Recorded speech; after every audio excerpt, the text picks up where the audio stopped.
Voilà. Maintenant, il est temps d'écouter Thierry. Donc, je pense qu'il est absolument pas nécessaire de présenter Thierry, mais je voulais dire 2 mots à son propos. Non pas rappeler notre première rencontre, il y a de cela très longtemps, mais surtout dire, pour ceux qui ne l'auraient pas compris, que Thierry est un immense lecteur, et il fait partie de ces immenses lecteurs qui ont aussi des immenses bibliothèques. Et je veux le dire et le redire parce que on a parmi même les intellectuels et parfois les architectes des gens que l'on croit être de grands lecteurs, et quand on a la chance ou le malheur d'aller chez eux, on s'aperçoit que ce ne sont pas de si grands lecteurs. Donc Thierry est un immense lecteur, il a beaucoup lu, et je ne le savais pas, j'ai découvert ça il y a 2 ans.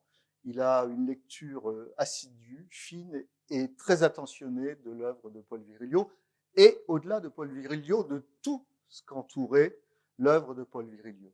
Et ça, c'est une chose extrêmement fondamentale que là aussi on a tendance à oublier, c'est que finalement, un auteur, un penseur, prend une partie de ses qualités dans et avec son entourage. Donc, non seulement Thierry a pour lui-même cet entourage, mais Paul l'avait, et Thierry a eu la connaissance de toutes les personnes qui entouraient, que ce soit Jean Duvigneau, Henri Lefebvre, Georges Perec et beaucoup d'autres, Paul Virilio, dont il nous a déjà parlé. Là, il va à la fois présenter un aspect de l'œuvre de Paul Virilio et rendre un hommage à un philosophe récemment disparu qui s'appelait et qui s'appelle toujours Bernard Stiegler. C'est à toi, Thierry. Merci beaucoup, Jacques. Effectivement, c'est Jean qui a donné le titre de mon intervention, qui est le suivant, c'est Élégie à Bernard Stiegler. Une élégie, c'est un chant de deuil teinté de mélancolie. Et pourquoi on a pris ce titre? Parce que Bernard Stiegler, qui avait dit oui pour venir aux rencontres Paul Virilio de La Rochelle, qui ont été déplacées d'une année à Oui. cause de la pandémie, et entre-temps, il s'est suicidé le 5 août 2020. Il était né le 1er avril, donc c'est presque un anniversaire de naissance pour lui, puisque nous sommes le 2, en 1952.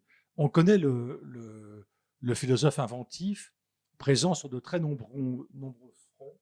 Je pense au réchauffement climatique ou encore à la collapsologie, mais surtout à l'économie contributive, qui était son dernier dada, j'allais dire, ou encore au territoire apprenant.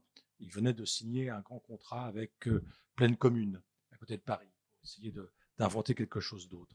C'est un infatigable conférencier, auteur d'une trentaine de livres depuis 1994, date de publication de son premier essai, ce qui fait, si j'ai bien compté, un livre tous les 9 mois, ce qui est quand même assez rare. Il est le directeur des programmes de recherche au Collège international de philosophie de 1984 à 1992, puis commissaire à l'exposition à Beaubourg de Mémoire du futur en 87. Il entre à l'université de Compiègne en 1988, et puis il est directeur de l'IRCAM, puis il crée Ars Industrialis en 2005 et l'IRI, Institut de recherche et d'innovation, également au Centre Pompidou, l'année suivante. On sait moins qu'il abandonne le lycée, et j'oserais dire que c'est peut-être le lycée qui l'abandonne, on ne sait pas trop. En seconde, il devient agent d'entretien dans la ville de Sarcelles où résident ses parents. Son père est électricien, sa mère est dactylographe, donc secrétaire. Il effectue alors des petits boulots. Il fabrique des bijoux fantaisistes, il est garçon de course, il est manœuvre d'un maçon. Il se politise en mai 68, donc il a 15 ans à ce moment-là, 16 ans. Il fréquente des trotskistes, puis il les trouve un peu curieux, et il les quitte pour rentrer au Parti communiste français, qui est assez étonnant évidemment à cette époque. Et il part dans le Lot-et-Garonne avec sa compagne et leur fille, Barbara, qui est née en 1971, et qui est aujourd'hui une philosophe tout à fait connue et appréciée, qui officie à l'université de Bordeaux. Là, il conduit des tracteurs, dit-il, en fumant un joint de temps à autre, et puis il élève des chèvres, et la sécheresse de l'été caniculaire 1976 le ruine, et il est contraint de partir dans la grande ville d'à côté, qui est Toulouse, où là, il achète un ancien bar un peu louche pour y créer un bar de jazz qui s'appelle l'Écume des Jours. Et dans ce bar où passent beaucoup de clients, il y aura un client particulier qui s'appelle Gérard Granel. Jacques, évidemment, comme philosophe, le connaît. C'est un professeur de philosophie à l'université de Toulouse. Il est né en 1930, il meurt en 2000, et il est le traducteur, entre autres, qu'appelle-t-on Pensée de Martin Heidegger, et puis il traduit aussi Husserl. Nous allons retrouver ces deux personnages dans la bibliographie privilégiée de Bernard Stiegler. Et son bar vivote. À dire vrai, il marche plutôt bien, mais tout le monde se sert dans la caisse. Donc, à un moment donné, il faut rembourser les emprunts, ça ne marche plus. Et il demande un emprunt à sa banque, la banque le lui refuse, alors il braque la banque. Et il va braquer comme ça 4 fois des banques, et il va être arrêté, et il va écoper de 8 ans de prison. Il y restera 5 ans en prison à Toulouse. Et là, dit-il, il se sent comme un poisson sorti de l'eau. Cette formule, je pense qu'il l'a façonnée par la suite, évidemment. Et c'est une formule qui est très intéressante parce que pour lui, un poisson ne peut comprendre l'élément eau qu'en étant en dehors. Et il va généraliser ça pour tout.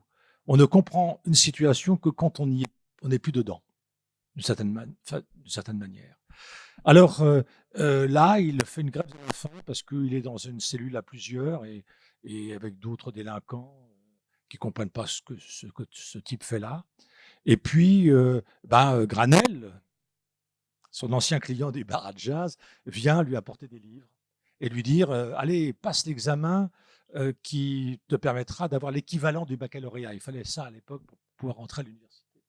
Et donc, sans Granel, il n'aurait pas eu l'équivalent du bac, puis il n'aurait pas fait une licence et une maîtrise de philosophie. Ce qu'il fait en prison. Et là, en prison, tout seul, dans sa cellule, parce qu'il en obtient une pour lui tout seul, il est très heureux, il apprécie le silence. Et il écrit plus tard, le silence pour laisser se déployer ce qui parle quand on se tait. C'est une très belle formule, évidemment. Mais on pourrait l'adapter à d'autres situations que la prison. On a tous vécu ça, j'imagine, hein, bien sûr. Quand on s'isole, tout simplement, quand on part en retraite, comme on dit, eh bien, on déguste le silence, qui est ce moment privilégié où tout d'un coup, on médite, on contemple. Ah, contemplation, vous voyez, en grec, ça se dit théoria, ce qui donne la théorie. Vous voyez, donc, on est toujours déjà là, lié à la philosophie. Et là, pendant cette période un peu hors temps de la prison, eh bien, il le dira par la suite que c'était exceptionnel parce qu'il avait tout son temps pour lui et pour rattraper ce qu'il n'avait pas fait auparavant. C'est-à-dire qu'il va lire abondamment. Je dirais même d'une manière convulsive. Il va lire frénétiquement. Hein, il sera toujours en quête d'un nouveau livre. Il va lire Platon, Aristote, Kant, Husserl, Heidegger et aussi Saussure. Et c'est en lisant Saussure qu'il commence à réfléchir sur la langue. Et en réfléchissant sur la langue et sur Saussure, il va lire Derrida. Vous voyez, c'est une connaissance par ricochet. Ça me plaît beaucoup. Il est à peine sorti de prison parce qu'il se tient bien, donc il a une réduction de peine. Il s'envole tout de suite pour Orly. D'Orly, il va à l'ENS, l'École nationale supérieure, l'École normale supérieure qui se trouve rue d'Ulm. Et là, il rencontre Jacques Derrida, qui est né en 1930, qui meurt en 2004, et qui va devenir son directeur de thèse qu'il soutient en 1993. Mais entre-temps, Henri Leclerc, son avocat, vous voyez, ce n'est pas n'importe quel avocat non plus, va lui obtenir l'annulation du casier judiciaire, ce qui est très très précieux, évidemment, pour quelqu'un qui veut rentrer à l'université ou dans des institutions publiques. Et donc, blanchi, on dirait comme ça, de ce qu'on appellera plus tard des erreurs de jeunesse, eh bien, il va soutenir sa thèse et puis il va pouvoir la publier chez Galilée en 1994 sous le titre La technique et le temps. Galilée est une maison d'édition créée en 1971 qui publie Paul Virilio, bien sûr, et aussi Jacques Derrida. C'est le premier volume d'une trilogie. C'est aussi à ce moment-là qu'il va coécrire avec Derrida un ouvrage assez important, me semble-t-il, qui s'appelle L'échographie de la télévision en 1996.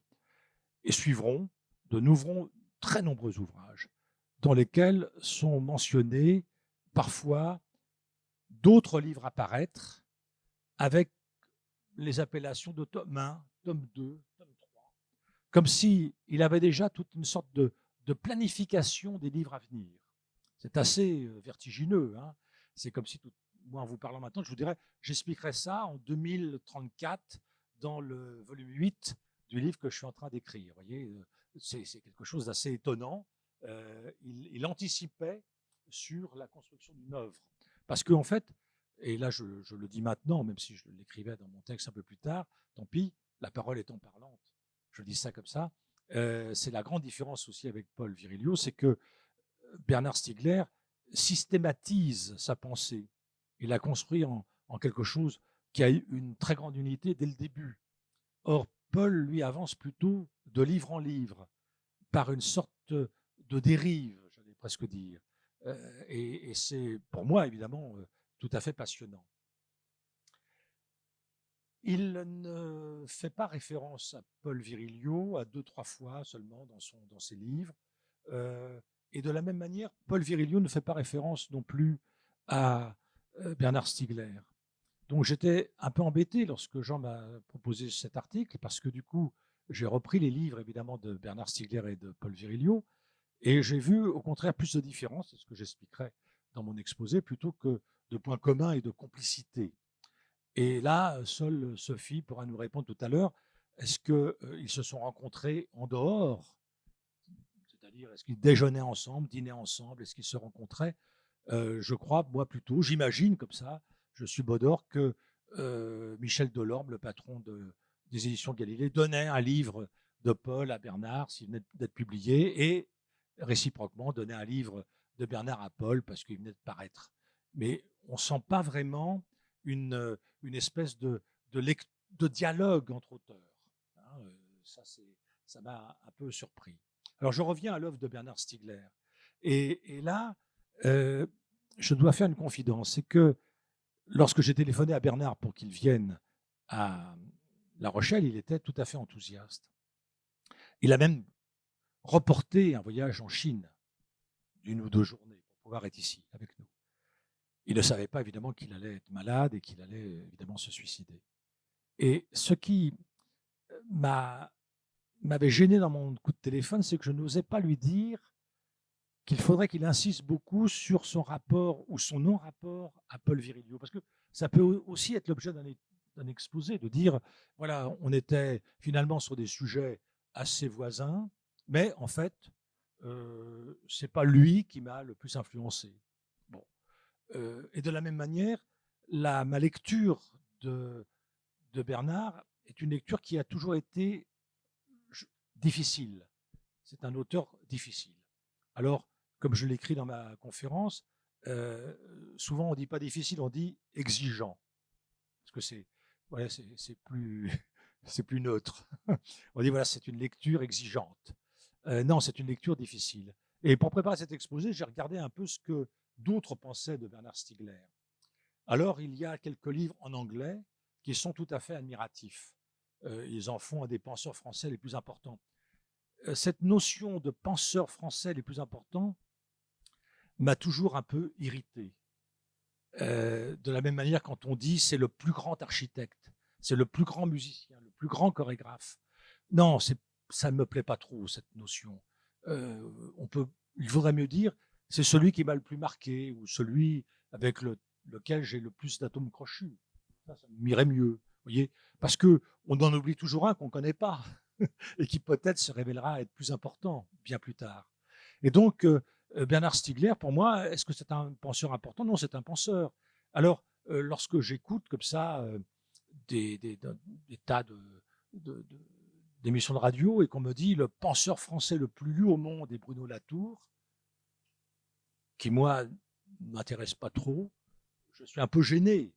Et je me dis, qu'est-ce que je dois être bête? Je passe à côté du plus grand penseur français. Et puis je vois, depuis le temps que je dirige des thèses, qu'il y a des modes, vous voyez, des auteurs qu'on référencie, parce que c'est un peu comme ça, c'est dans l'air du temps. Quand j'ai commencé à être prof dans une école d'architecture, il y a très longtemps, eh bien, c'était Surveiller et punir de Michel Foucault. C'était mis à toutes les sauces, quel que soit le sujet. Que Stigler en parle, lui qui était en prison, ça m'aurait semblé tout à fait normal. Bon, et puis après, il y a eu Merleau-Ponty, il y a eu une mode comme ça très importante. Ensuite, il y a eu Descola, voilà, etc. Bon, Baudrillard avant, enfin, etc. Deleuze, etc. Bon, Le Pli de Deleuze, c'était un bouquin que tout le monde citait sans vraiment l'avoir lu. Et donc ça m'a toujours un peu chagriné. Et donc là, je voudrais pas vous présenter Bernard Stiegler comme le plus grand penseur français. Non, c'est quelqu'un qui a réussi à convaincre un certain nombre d'autres de ses lecteurs à penser. Et rien que pour ça, c'est déjà à saluer. Tout penseur qui génère la pensée, c'est une bonne chose, quel que soit notre point de vue critique après. Et donc, j'ai regardé quand même qu'il y avait aussi beaucoup de détracteurs. De la même manière, par exemple, je vous donne juste un exemple, parce qu'il se trouve que j'ai aidé à diffuser cet article de mon ami Daniel Sirizuel, qui est un spécialiste de Charbonneau, Bernard Charbonneau et de Jacques Ellul, qui a fait un article très critique de Bruno Latour. Parce qu'il a pris le temps de lire la thèse de théologie de Bruno Latour, qui est un catholique pratiquant, comme vous le savez. Et donc, il fait une analyse très précise de la thèse de Bruno Latour, qui est une thèse qui s'inspire beaucoup de Teilhard des Chardins, qui était l'ennemi de Jacques Ellul. Donc, tout à coup, là, on a deux conceptions de la technique qui vont s'opposer. Mais ça, on ne vous le dit jamais quand on cite Bruno Latour. Et d'une certaine façon, cet article m'a éclairé, parce que, comme on en parlait ce matin dans les autres exposés, il faut faire les historiques des choses. L'historique de Chypre, l'historique de l'Amazonie, comme on l'a vu tout à l'heure avec Eric et Françoise. Et bien là aussi, il faut faire l'historique des pensées, des systèmes de pensée, voir est-ce qu'il y a des porosités entre eux ou au contraire une étanchéité radicale, pour ne pas dire absolue. Et donc, pour Stigler, j'ai trouvé des textes très très durs. Je les laisse de côté parce que je perçois là un peu du ressentiment, donc ça m'intéresse moins. Mais il y a un Alexandre Moati, qui est un X-Pont, qui est un haut fonctionnaire, qui est l'auteur de nombreux ouvrages. J'en ai lu 2 pour être sûr. Je vais vous annoncer maintenant, qui sont tout à fait de très bonne tenue. Et lui n'hésite pas à dénoncer ce qu'il appelle un inutile jargon. Et il donne plusieurs exemples. La pensée, c'est ce qui articule le processus de catégorisation idiolectale, c'est-à-dire produit par l'individu psychique à partir de son propre patrimoine de rétention, avec des traces hypomnésiques telles qu'il compose avec les circuits de transindividuation constitués pour former de nouveaux circuits de transindividuation. Alors, c'est vrai que ça, c'est pas facile à comprendre. Il donne un autre exemple de Bernard Stiegler. Toute bifurcation noétique, c'est-à-dire causale, procède d'un potelage cosmique. Ça, moi, je trouve ça très beau, par ailleurs. Mais je ne vois pas trop ce que voulait dire Bernard Stiegler. Mais bien sûr, évidemment, je ne suis pas complètement stupide, enfin j'espère, citer des phrases hors de leur contexte est quelque chose de très facile pour critiquer quelqu'un et pour le disqualifier son œuvre et la considérer comme définitivement absconse. Et là, évidemment, c'est plus convaincant lorsque Moati prend des exemples chez Bernard Stiegler, où Bernard Stiegler se présente comme le premier théoricien de cette notion.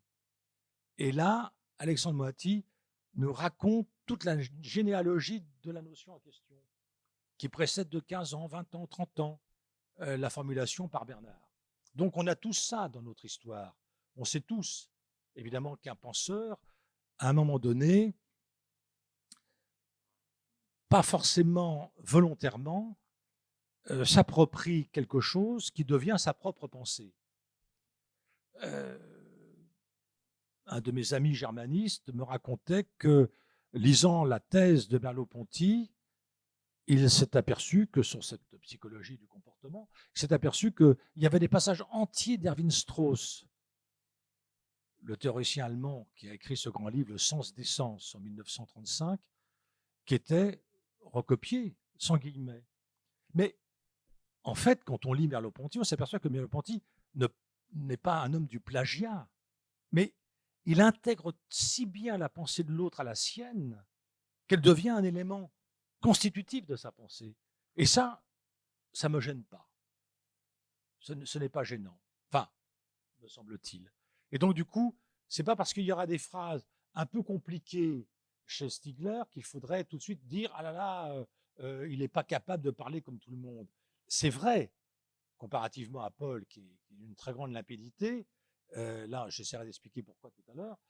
Il y a peut-être chez Bernard Stiegler, comme chez de très nombreux intellectuels, dans tous les pays du monde, dans toutes les langues, une volonté de passer par la difficulté conceptuelle pour se faire reconnaître. Là, peut-être que Jacques réagira à mes propos tout à l'heure. En tous les cas, si on lit ce que j'ai fait pour cet exposé, Philosopher par accident, et le titre est tout à fait éloquent, qui est un recueil, qui est un dialogue qui était paru, qui a été diffusé sur France Culture entre Bernard Stiegler et Élie During. Là, vous allez voir que c'est tout à fait clair et simple. Et puis, je vais prendre son avant-dernier ouvrage, qui s'appelle Qu'appelle-t-on penser? P-A-N-S-E. Qu'appelle-t-on penser? L'immense régression, le tome 1, au lien qui libère, qui est un livre de 2018 de Bernard Stiegler. Mais avant de réfléchir à la manière dont Paul Virilio et Bernard Stiegler se positionnent vis-à-vis de la technique et vis-à-vis de l'accident, je voudrais faire deux petites remarques. La première est la suivante. Ils ont le même éditeur, Galilée. Là, est-ce qu'ils se fréquentaient? C'est une question ouverte. Bernard Stiegler écrit dans Qu'appelle-t-on penser? Je le cite, Frédéric Nietzsche, Robert Musil, Martin Heidegger, Félix Guattari et quelques autres encore, bien connus des philosophes, entre parenthèses, notamment Gunther Anders, Hannah Arendt et Paul Virilio, mais aussi à bien des égards Alfred Lotka et Arnold Toynbee, tous ces penseurs ont plus ou moins anticipé ce qui advient à présent. Là, c'est 2018. Et donc là, on a la liste des auteurs qui vont être les plus utilisés et cités par Bernard Stiegler. Il faudrait ajouter, bien sûr, d'autres qu'il ne mentionne pas. Je l'ai déjà dit tout à l'heure, Platon et Aristote, qui sont excessivement importants, et Kant, bien sûr. Hein. Mais vous voyez, il y a quand même Paul Virilio. Ça, c'est important. Gunther Anders, en fait, Bernard Stiegler le cite à partir de 2002, c'est-à-dire à partir de la traduction française de Gunther Anders de l'obsolescence de l'homme. Petite anecdotique, je dîne à ce moment-là chez Françoise Choët en 2002, et elle me dit, Thierry, il faut absolument acheter l'obsolescence de l'homme, c'est le plus grand livre que je viens de lire. Et elle s'en veut parce qu'elle, elle est germaniste, ce qui n'est pas mon cas. Et elle aurait dû le lire, le livre date de 1956. Je lis l'obsolescence de l'homme, et je ne dis pas c'est le plus grand livre, puisque je vous ai expliqué que le plus grand ne m'intéressait pas, mais c'est un livre très important. Très important. Et dans toutes mes conférences, je mentionne toujours ce livre comme étant essentiel. Mais j'ajoute toujours qu'il est très difficile, afin qu'aucun auditeur ou auditrice me demande de le rembourser. Parce que, évidemment, je les incite à l'acheter, ce livre, L'obsolescence de l'homme. Et donc, je suis un peu surpris et en même temps ravi que Bernard Stiegler, comme d'autres, au même moment, découvre un penseur qui est absolument majeur. Pour la petite histoire, c'était le premier mari d'Hannah Arendt, et il a été, comme Hans Jonas, l'étudiant de Martin Heidegger. Donc là, vous voyez, il y a une espèce de nébuleuse qu'il faudrait reprendre tout à l'heure. Et puis, il mentionne, là ça m'a vraiment étonné, Arnold Toynbee, parce que c'est un historien qui est très critiqué de nos jours. C'est un historien anglais, comme vous savez, qui a privilégié la notion de civilisation à celle de culture ou à celle de société, ce qui est tout à fait intéressant. Il a écrit une œuvre excessivement abondante dans laquelle il examine 21 civilisations, pas une de plus ni une de moins. Et il se trouve, pour la petite histoire, parce qu'évidemment, moi je vous parle, mais je pense aussi à à ce que j'écris, bien sûr. Et donc, je ne me mets pas en dehors de ma réflexion, ce serait idiot. Il se trouve que je suis en train d'écrire une biographie intellectuelle d'Ivan Illich, qui a été un homme qui m'a profondément marqué, que j'ai eu la chance de très bien connaître. Et il a fait sa thèse d'histoire sur Arnold Toynbee. Vous voyez, donc je me dis, le monde des idées est petit, d'une certaine manière. Et si Paul Virilio m'a plus d'une fois parlé d'Illich, Bernard Stiegler ne cite jamais Illich dans ses ouvrages. Donc, vous voyez, là aussi, c'est intéressant. Nous sommes contemporains, mais nous ne sommes pas contemporains en même temps. Ma première réflexion sur cette première remarque. Ma deuxième remarque, c'est sur la proximité de l'itinéraire intellectuel de Bernard et de Paul. On pourrait dire qu'ils sont tous les deux des autodidactes.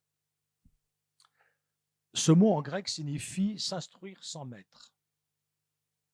Alors, ce n'est pas tout à fait vrai quand on les connaît tous les deux, parce qu'ils se réclament, ils se réclament un certain nombre de maîtres à penser au sens très large du terme. Alors, il est certain que Paul n'a pas suivi du tout de cursus universitaire. Ça, c'est clair. Mais attention, il suivait des cours, il suivait en auditeur libre, en particulier Vladimir Yankelevitch. Bernard, lui, par contre, certes en prison, a quand même suivi un cursus classique. Donc, ils ne sont pas vraiment autodidactes. Et si j'observe ce que j'ai appelé les bibliothèques amicales des auteurs, parce que je dis ça à mes doctorants depuis très très longtemps, voyant mes doctorants lister des bibliographies gigantesques, parfois plus de 1000 références, alors je leur dis, là vous allez au casse-pipe, parce que n'importe quel membre du jury peut au hasard pointer un titre parmi les 1000 et vous dire qu'est-ce que ce titre-là, que vous avez oublié, vous a apporté. Donc je distingue la bibliographie utilitaire de la bibliographie amicale. C'est-à-dire les quelques rares textes de philosophes, mais aussi de poètes ou de romanciers qui vous accompagnent tout au long de ce voyage fabuleux qui est celui de la pensée, qui est celui de la mise en chemin du connaître. Donc c'est la bibliothèque amicale. Et la bibliothèque amicale, finalement, de Bernard Stiegler, je peux vous la lister. C'est Platon, fondamentalement, c'est Bergson, Deleuze, Leroi-Gourhan, Bertrand Gilles et Gilbert Simondon. La bibliothèque amicale de Paul, je serais beaucoup plus embêté pour vous la présenter, parce qu'elle varie selon ses propres thèmes de recherche. Alors, profitant de cette réflexion sur l'autodidaxie, je me suis aperçu qu'en fait, cette idée d'autodidacte n'est pas bonne. Parce que, ou alors, l'autodidacte serait le fruit d'une disqualification sociologique. C'est une affaire de classe. L'autodidacte, c'est celui, non pas comme Paul ou comme Bernard, qui n'aurait pas eu le bac, qui n'aurait pas été à Henri IV, etc., mais qui finalement se sont mis à lire et à apprendre par eux-mêmes et avec d'autres. Ça ne qualifie pas vraiment l'autodidacte. L'autodidacte, ce sera celui qui n'aurait pas dû apprendre par lui-même, parce qu'il vient d'un milieu social qui n'ouvrait pas à la perspective de la pensée. Et je donnerai deux exemples, évidemment. Le premier, c'est un homme admirable, s'appelle Benigno Caceres.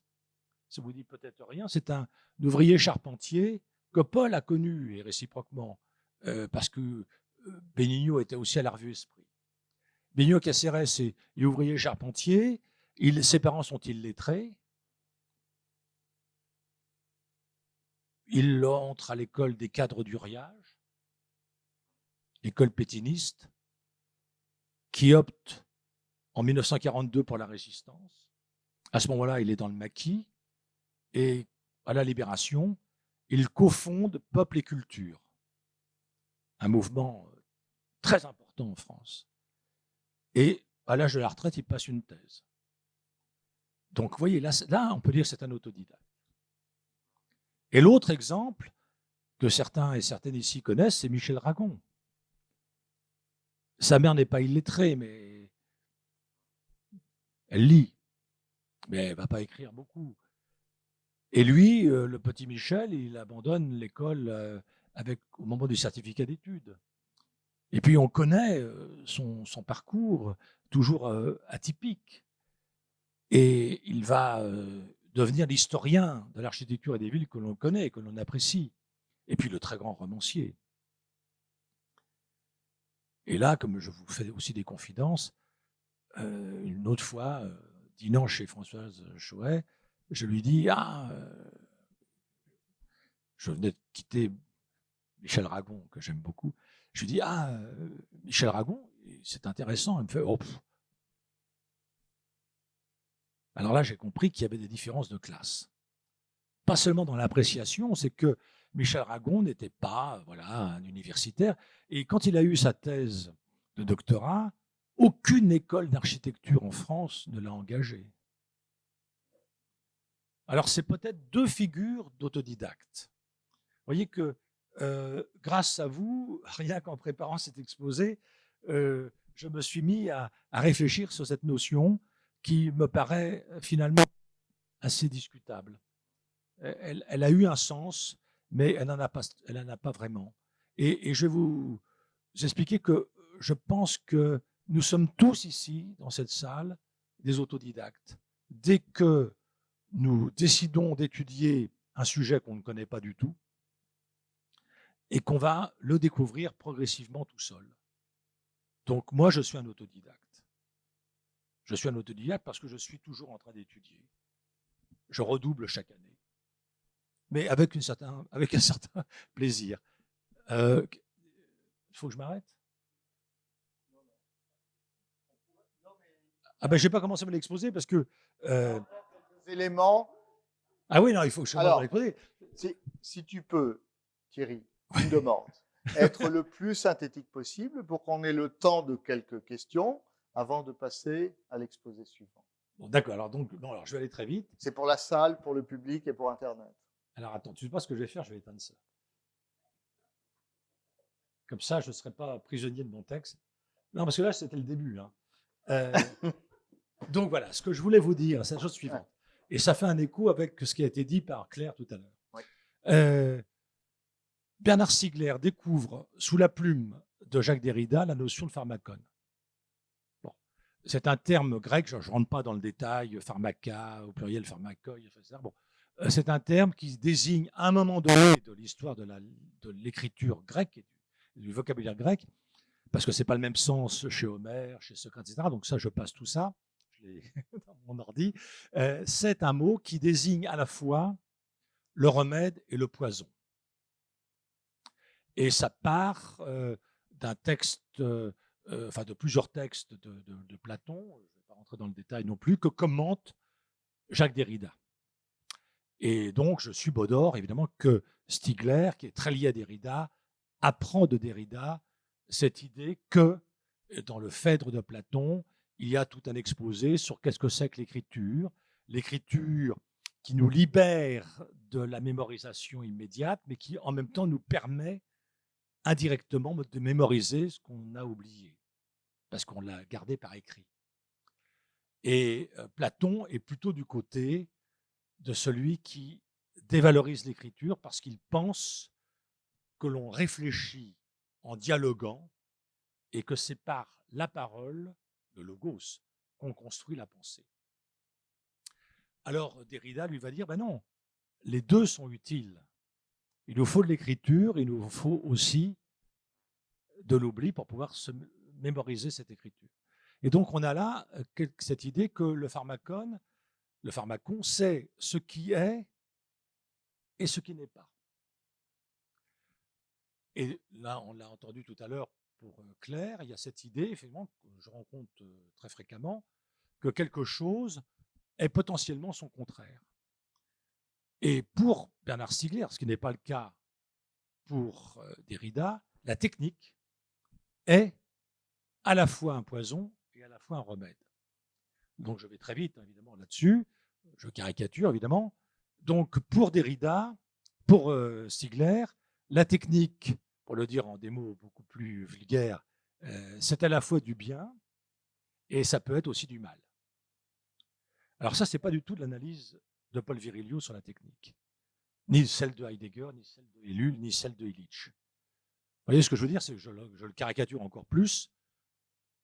Pour Stigler, tout processus du système technique peut améliorer et même émanciper les humains, mais aussi les aliéner. Et il y a un tout autre domaine de la pensée qui croit que la technique, le système technique, je précise, hein, pas l'outil, pas le marteau, vous voyez, mais le système technique est quelque chose qui a sa propre autonomie et qui vient déqualifier les humains et les subordonner. Donc ce système technique vous échappe. Et en vous échappant, il vous subordonne. Et moi, je pense ça, personnellement. Donc là, vous voyez, je m'éloigne de Stigler. Et Stigler, du coup, quand il dit qu'il faut aller vers une réforme de l'université, il faut aller vers une réforme du capitalisme et trouver des capitalistes qui soient capables d'inventer un capitalisme une sorte de générosité ou de la tension, etc. Moi, je n'y crois pas. Je pense que là, le capitalisme ne peut pas aller à l'encontre de ce qu'il est. Et là, évidemment, je suis plus proche de Paul et plus proche d'Illich, etc., d'autres types de penseurs. Donc ça, c'était ma première remarque, c'est le statut de la technique. C'est un débat philosophique qui existe depuis la nuit des temps. Pour Stigler, à la suite de Leroi-Gourhan, l'être humain est un être de la technique. La technique est constitutif de l'être humain. Dès que celui-ci frotte deux silex l'un contre l'autre pour inventer le feu, jusqu'au moment où il crée des logiciels ou des algorithmes. Moi, je distingue dans la technique ce qui relève de l'outillage de ce qui relève du système technique. Voilà. Je m'arrête là. Pour ça, non. Maintenant, le deuxième point, là, on est très très vite. L'accident, bien sûr. L'accident, non, j'ai pratiquement terminé. L'accident, pour Stigler, évidemment, ça va avec son approche du système technique. Donc l'accident est inévitable, mais il peut conduire à des améliorations. Dans le cas de Paul ou d'Ivan Illich, là ils sont assez proches. Et dans mon cas personnel, je crois que là, ce n'est pas possible. C'est-à-dire qu'on ne peut pas réformer, modifier ou réorienter quelque chose qui est mal barré, pour le dire très vulgairement. Et quand je travaille sur les mégalopoles, sur les territoires, je pense qu'on ne peut pas simplement décroître la ville, la mégalopole, mais il faut radicalement la transformer, la métamorphoser. Donc vous voyez là, c'est une toute autre approche. Et voilà, donc je m'arrête là. Merci. Donc, merci Thierry de cette très généreuse pour le compte intervention qui montre à la fois les différences et puis surtout l'univers de penseurs dans lequel chaque penseur s'exerce. Parce que quel que soit ce que l'on pense, tout le monde pense finalement, on pense jamais seul. Et le drame, c'est d'imaginer qu'on puisse penser seul. Il y a des livres, et les livres sont des choses formidables. Fréquenter des livres, et c'est au travers des livres que Paul et Bernard et Thierry et d'autres se sont construits. Et donc, voilà. On reviendra peut-être dans les questions sur la question de l'autodidacte revu de cette manière-là. Une autre chose que je voulais évoquer, alors je sais que c'est une chose qui a été cruelle pour Paul, mais moi c'est un souhait personnel, j'en profite d'une situation publique pour le dire. Il y a eu une affaire, et je pense que ton propos, d'une certaine manière, y fait allusion, qui s'est appelée Sokal-Brinkmont, et je pense que cette affaire a été mal éclairée. Elle a été mal éclairée parce qu'elle s'est jouée à un moment de concurrence dans les universités américaines. En fait, c'était ça l'enjeu et ça cachait ça. Et d'un point de vue intellectuel, les choses ont été une bagarre malmenée avec des défenses qui étaient un peu hypocrites des deux côtés. Et donc, je pense qu'il y a quelque chose à éclairer du point de vue de la circulation des notions et des mécontentements qu'ont certains lecteurs à la lecture de choses difficiles ou obscures. peut-être que la clarté dont que Paul investissait totalement, même si ses expressions sont très, comment dire, euh, très lyriques, très marquantes, très percutantes, cette clarté, elle n'est pas forcément toujours nécessaire. Il y a des choses mystérieuses. Et les choses mystérieuses ne doivent pas forcément déplaire. Et ce jeu entre science et mystère, bon, c'est une chose ouverte. Je pense qu'il y a peut-être des questions et que c'est à ces questions que nous devrions répondre. Y a-t-il des questions? Ou peut-être que Internet dort? Ce qui lui ferait le plus grand bien. Donc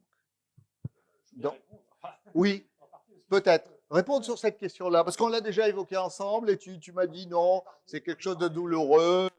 Mais je pense que la douleur. Ouais. Et aussi avec Jean Baudrillard. Oui. Paul Virilio était outré. Je le revois dans le petit restaurant italien où nous avons déjeuné ce jour-là, où il me dit c'est quand même moi j'ai lu les physiciens. C'est vrai. Et c'était tout à fait vrai. Et il dit j'ai bossé énormément, donc sous-entendu que c'est quoi ces crétins qui m'accusent d'un truc qui est totalement faux. Je ne suis pas un amateur qui citerait Louis de Broglie pour faire le malin. Enfin, non, il les connaissait très bien. Et c'est vrai que dans ses livres, ils sont présents. Et dans sa bibliothèque personnelle, ils y sont. Jean Baudrillard, lui, est attaqué sur le théorème de Gödel en particulier. Bon. Et là, lui, Jean a un autre comportement que Paul, et donc c'était un peu par la dérision. Il me disait, voilà, c'est deux pauvres types qui veulent se faire reconnaître, et ils nous attaquent pour qu'on parle d'eux, donc le mieux, c'est de ne pas en parler. Quoi. Et c'est vrai qu'après, le second livre de ces deux personnages a fait flop. C'est-à-dire que d'une certaine façon, je crois qu'ils sont arrivés à un moment donné où il y a une confusion entre le contenu théorique de ces auteurs de la French Theory qu'ils essayaient de critiquer, et puis la notoriété médiatique de ces auteurs. En fait, là où ils ont marqué un point, c'est qu'ils ont osé attaquer ceux dont on parlait tout le temps. Et en fait, aucun de ceux dont on parlait dans leur livre n'imaginait appartenir au même groupe. Ni Lyotard, ni Derrida, ni Paul, ni Jean Baudrillard se considéraient comme appartenant à cet ensemble qu'on désignait sous l'appellation de French Theory. Et ça m'a évoqué le nouveau roman. Le nouveau roman, vous prenez tous les membres du nouveau roman, ils sont dissemblables, totalement. Sauf qu'ils apparaissent sur une photo, tous ensemble, avec leur éditeur Jérôme Lindon. Et tout d'un coup, on dit voilà, Nathalie Sarraute, Alain Robbe-Grillet, Simon, Claude Simon, c'est le nouveau roman. En fait, entre eux, ils ne se fréquentaient même pas et ils n'avaient pas lu les autres. Enfin, donc vous voyez, c'était pas vraiment un ensemble de théoriciens. Et donc là, ils ont été critiqués dans leur usage de la science. C'est-à-dire que ce qu'on leur reprochait, c'est qu'eux, philosophes ou sociologues ou ceci ou cela, c'était d'argumenter leur réflexion sur les mathématiques du plus haut niveau, ou bien alors sur la physique. On leur disait, voilà, ce sont des amateurs, ils ne devraient pas se référer à ces auteurs dont ils ne comprennent rien. Et ça, évidemment, c'est un combat scandaleux, enfin, je pense. Dans la logique des proximités, des emprunts, tu as fait une figure un peu paradoxale qui était à la fois dire que quelques emprunts étaient abusifs, mais que finalement, lorsqu'ils étaient comment dire, à la hauteur de la pensée de celui qui faisait l'emprunt, ils étaient acceptables et finalement, puisqu'intégrés, ils ne posaient pas la question du droit d'auteur ou du droit à l'idée originelle. Et tu pourrais insister un peu sur cet aspect-là? C'est-à-dire que souvent, un théoricien commence à, parce que la pensée est pensante, commence à réfléchir à partir d'un autre auteur. Et chemin faisant, il s'aperçoit qu'il s'en détache de plus en plus. Donc, si il s'en détache vraiment pour construire sa propre réflexion, on peut dire qu'il s'adosse à un autre penseur sans le plagier. Par contre, s'il n'y a pas d'apport personnel, alors là, on peut évidemment questionner le rapport d'un auteur à un autre. Finalement, quand on regarde Descartes, il construit sa pensée par rapport à d'autres. Et puis, tous ceux qui suivent de la même manière. Par contre, parfois, ce n'est pas le cas. Moi, j'ai beaucoup travaillé, comme tu sais, sur les utopistes. Je me suis aperçu avec étonnement, du reste, que ce n'est pas du tout une histoire itérative, que Thomas More n'était pas forcément lu par, je prends exprès celui-là parce que je sais que c'est vrai, c'est Helvétius. Helvétius écrit à son copain Voltaire, lui dit « Ah, tu me parles que tu écris un bouquin qui est Candide. Hein, nous sommes donc en 1759. Et tu devrais lire Thomas More. C'est en anglais. » Voltaire est angliciste, hein, il parle et il écrit l'anglais couramment. Et il lui répond « Non, j'ai pas le temps de lire Thomas More. On m'en a dit du bien, mais c'est tout. » Bon. Et en fait, aujourd'hui, je lis Candide. Lisez-le. Hein. C'est à mourir de rire. Hein. C'est un remarquable texte, magnifiquement écrit. Et on le présente comme étant une sorte de dystopie, c'est-à-dire de critique de l'utopie de Thomas More, mais ça n'a rien à voir, il ne l'a pas lu.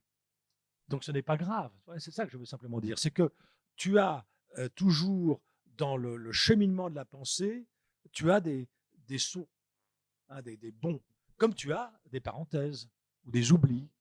Et ça, c'est à nous qui venons après de dire on comprendrait mieux un tel et un tel si on y ajoutait un tel.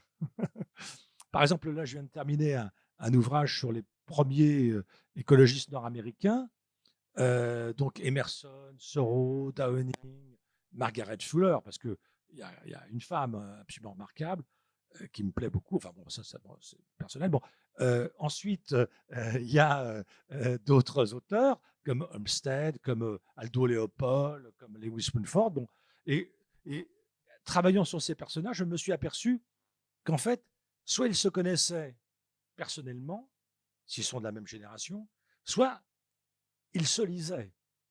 Donc là, tout d'un coup, je me suis aperçu que je saisissais un portrait de groupe.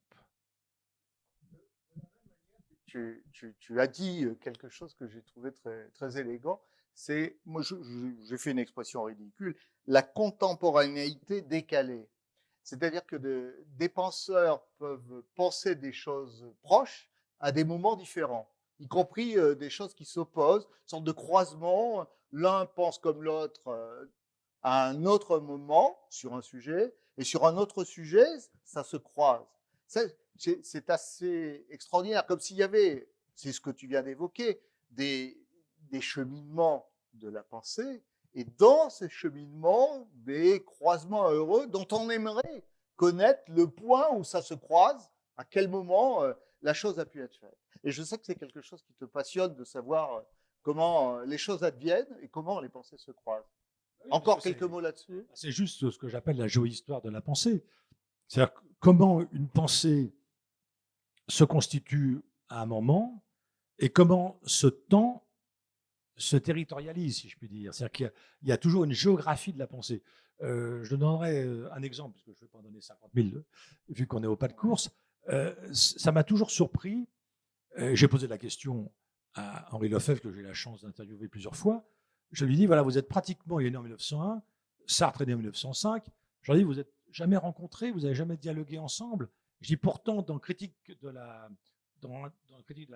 raison dialectique, question de méthode, la première partie, publiée en 1960, Sartre rend hommage à Lefebvre sur la méthode hypothético-déductive. Il se trompe de citation, enfin ça c'est Sartre, les notes de bas de page sont toutes fausses, bon, mais peu importe. Mais quand même, il lui rend hommage en 1960. Mais ils ne vont pas se rencontrer, ils ne vont pas boire un coup, ils ne vont pas discuter. Et Henri Lefebvre, lui, a écrit un pamphlet à la demande du Parti communiste contre l'existentialisme. Donc on voit bien que c'est mal barré. Simone de Beauvoir, dans le deuxième sexe, en 1949, rend hommage au tome 1 de Critique de la vie quotidienne de Lefebvre, publié en 1947, où il dit « ce serait très important de faire tout le boulot que je suis en train de faire d'un point de vue des femmes ». Il ne dit pas genré, ça n'existait pas à l'époque. Donc elle dit « ah bah ce type a perçu quelque chose d'intelligent, il faut distinguer la vie quotidienne des femmes et des hommes, etc. etc. » Donc voilà, ce que j'appelle une non-rencontre. Ils sont contemporains, mais ils ne vont pas se rencontrer. Alors ça, c'est très important parce que c'est un mystère, d'une certaine manière. Parce que politiquement, ils ne sont pas si éloignés. Non. Tu vois, et ils sont parisiens. C'est ça qui est Même très, très Cartier, curieux. oui. Mais il y a une autre chose que je voulais te demander à propos de Bernard Stiegler. C'est une chose que j'ignorais il y a peu de temps. Il semblerait que Bernard Stiegler a beaucoup contribué à la promotion ou la continuité de l'existence de la pensée de Paul Virilio aux États-Unis. Est-ce que tu as des éléments là-dessus? Non. Non, Moi, je connaissais le travail que les gens de Zone avaient fait voilà. pour faire connaître, ou Silver l'étranger, sans aucun doute, mais je ne savais pas que lui avait joué un rôle sur cette Non, question-là. ça, je ne peux pas répondre. Bon, mais je n'ai pas d'éléments non plus. Donc, Et à cause de ça, on arrête. non, on arrête. Donc, merci Thierry.